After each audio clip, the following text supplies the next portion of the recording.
welcome back to my channel Kannada the Munda.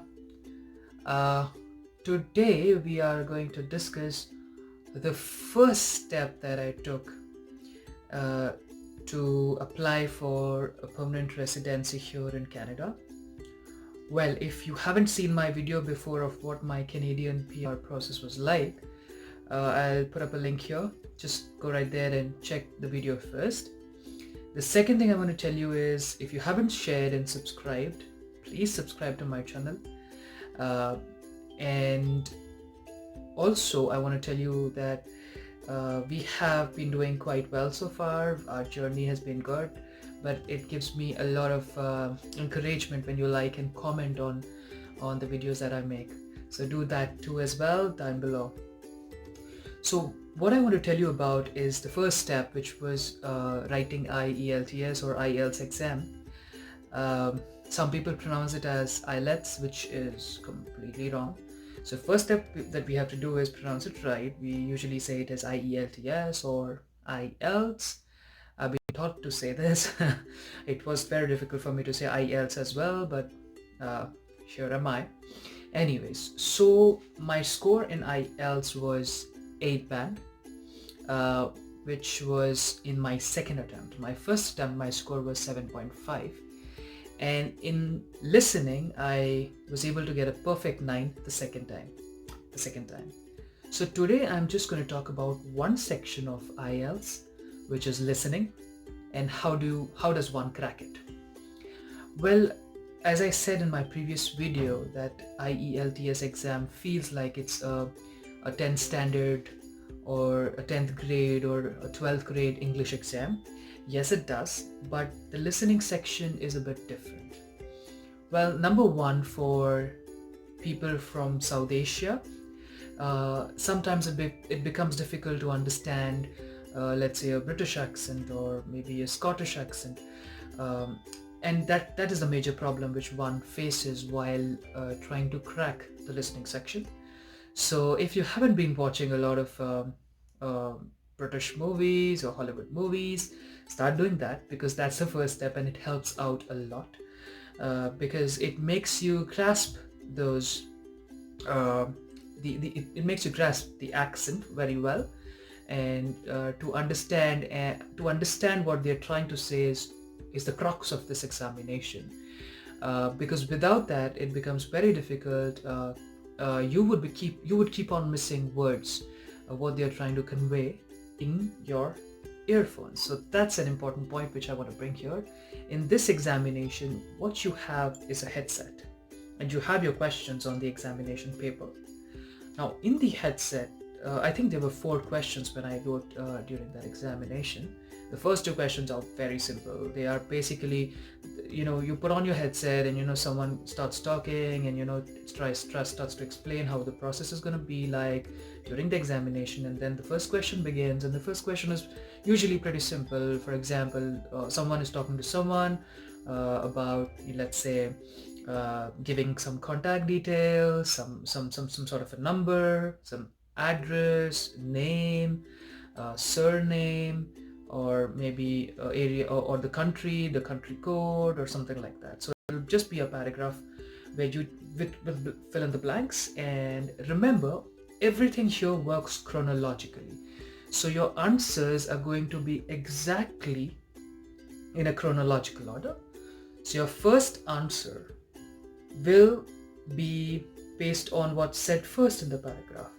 And the very next line, or the third line in the communication that's being played in your headphones, would be your second answer or third answer. So remember, it's always chronological. And also, while it's been spoken, the first 2 questions you will not have difficulty in figuring out what's being told and putting that information exactly how it is being told into the paper.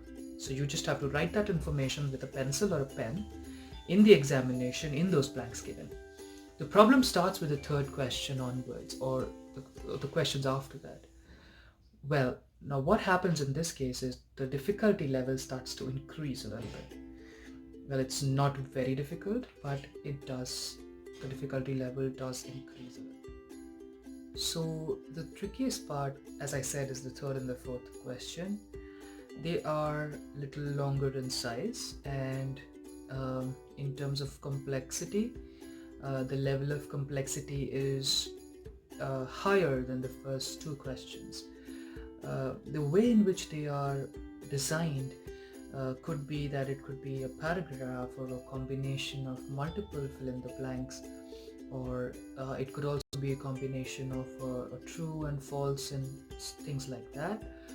But the trick here is that when you are going through the passage, while listening to the question or to the communication or the conversation that's happening, if you miss out on any of the blanks, just move forward.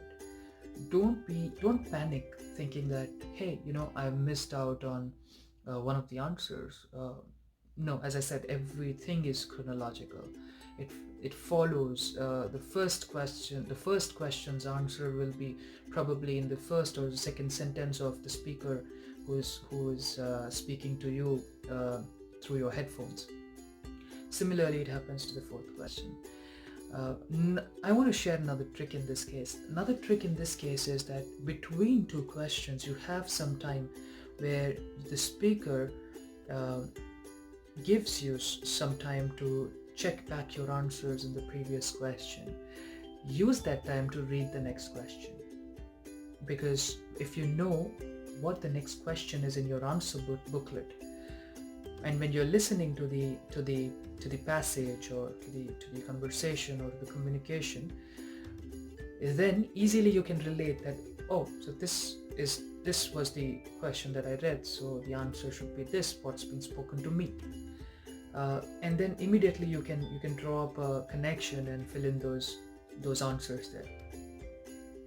Well, trust me guys, it's not a difficult thing to do, but in this case, practice is the key. What I did, the first time when I wrote IELTS in January, I was not prepared. I just went and wrote to see how my exam, how the examination feel is like, and how much can I score, where do I actually stand. And then when I wrote it in March again, that was a time where I did preparation, because I realized that listening is one section which can shoot up my score above the threshold. And that actually happened. So from 7.5, it shot up 7.5 in listening, it shot up to 9 in listening, because I was able to get at least 38 and above right. See, the trick is pretty simple if you want to calculate your score. 40 questions. So there are 4 questions, so 40 totally there'll be 40 questions. So each question can have sub-questions. Sometimes the 4 questions can also be 5 questions. It totally depends on the way in which the paper is set. But usually there'll be 4 questions, and then each question can have like 7 sub-questions or 13 sub-questions. So in totality, there'll be 40 questions, right? So out of that 40 questions, so 40 questions is 9 bands. So if you are able to score 36, how many bands you can get? So that's a simple math that you have to do. So try and score above 36 in listening, which will easily ensure that you get a band of 8 and above, which does really well in terms of improving your CRS score. To check your CRS score and how to do it, I know that you have seen that video that I had made, but if you haven't, again, go back and look into my video which tells you how you can calculate your CRS score. Anyways, so that is how the listening section progresses.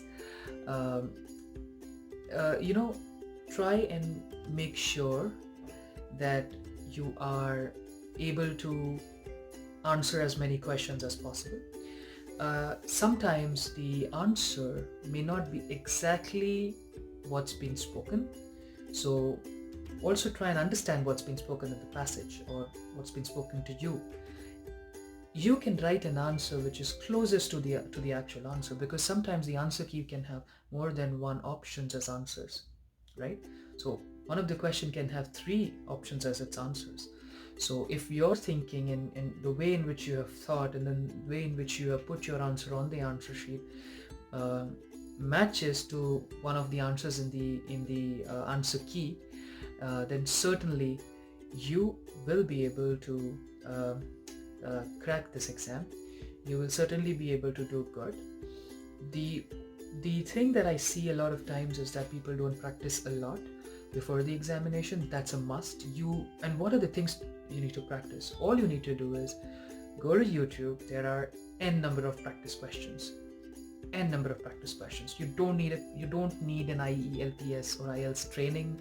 You do not need anyone's help to do it. Don't waste your money, guys. Why do you want to waste your money?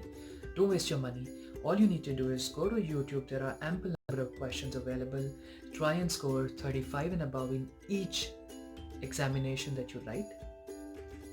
I mean to say from YouTube. In each video that you see, tutorial that you see, try and score 35 and above. It will definitely ensure that you get a good score in your listening examination. I hope I've made some sense. I've tried to give you information and my experience of what a listening section looks like and how to crack this examination. If you have any questions, do not hesitate to put it in the comment section below. Right? I will ensure that I answer as many questions as you put. I will definitely try and answer to the best of my ability. And in case if you need any help and you're hesitant to put anything on the comment section, you can always check my Instagram page and ping me there. Okay, so bye for now, and hopefully I'll see you in another interesting video which will be about IELTS. And yes, don't forget to subscribe and share and like and comment. Bye guys.